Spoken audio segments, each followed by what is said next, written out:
Hello, everyone. What an honor to join you. And thank you, everyone, for staying up late at night to keep the momentum going. Actually, I was told by the organizers that we have raised over $10,000 on this call already. So that is super exciting. Let's keep the momentum going and continue to donate even beyond this call. I am Maryland State Legislator Lily Qi.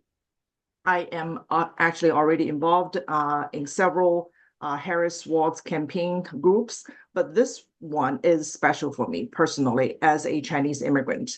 When I got elected in 2018, I realized that I became the first state legislator in America to have grown up in communist China, which brings different cultural and political perspectives about today's America, about how to make America more competitive and more inclusive, frankly.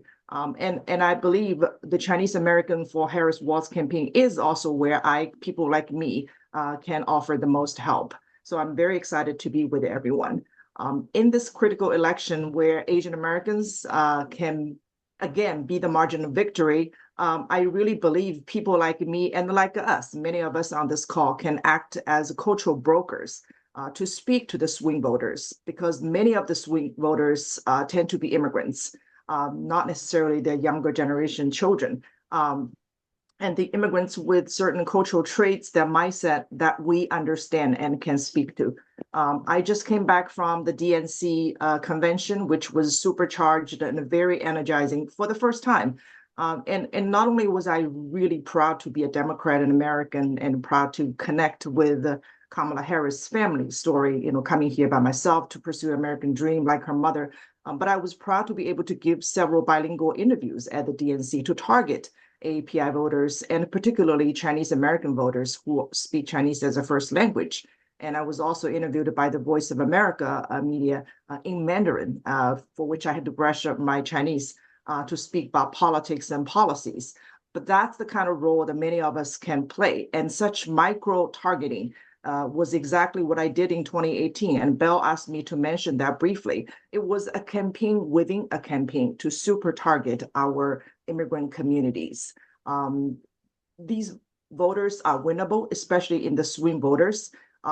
They just need to be touched, need to be engaged. And this time we don't need them to do what I had to ask them to do during my 2018 campaign, which was to change party registration in order to be able to vote for me as a Democrat, because Maryland has a closed primary election system. This time they just need to vote the right ticket, which is actually a lot easier. So we need to convey that message. And of course, we need a targeted messaging and the channels of communication.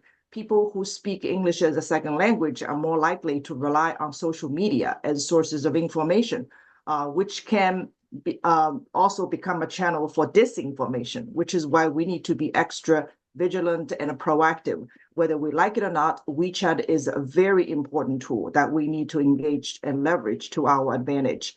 And in terms of messaging, I think we need to translate certain talking points into something that first generation can understand. For example, reproductive rights has been talked a lot by the Democrats in this election, right? But it's really not just about abortion. At the end of the day, it's about liberty and freedom as Americans. It's about not letting government dictate how you should live your personal life, about who you should love and who you can marry and how many children you can have, when you can have children, that kind of thing, right? So, and when it comes to the economy, the Democrats are the people who actually delivered for American people in investing in infrastructure and industries of the future. And when it comes to rights as Chinese Americans, the fact is that all of the state laws on alien land use were pushed by Republicans. Competition with China does not have to translate into anti-Chinese American sentiment. So finally, I just want to end by saying what I like to say, which is democracy favors those who participate, right?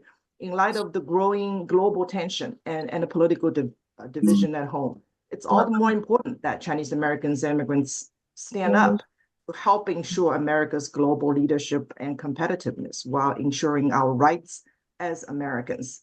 So now I would like to turn over to the next speaker, which is Texas State Representative Jing Wu. Thank you so much.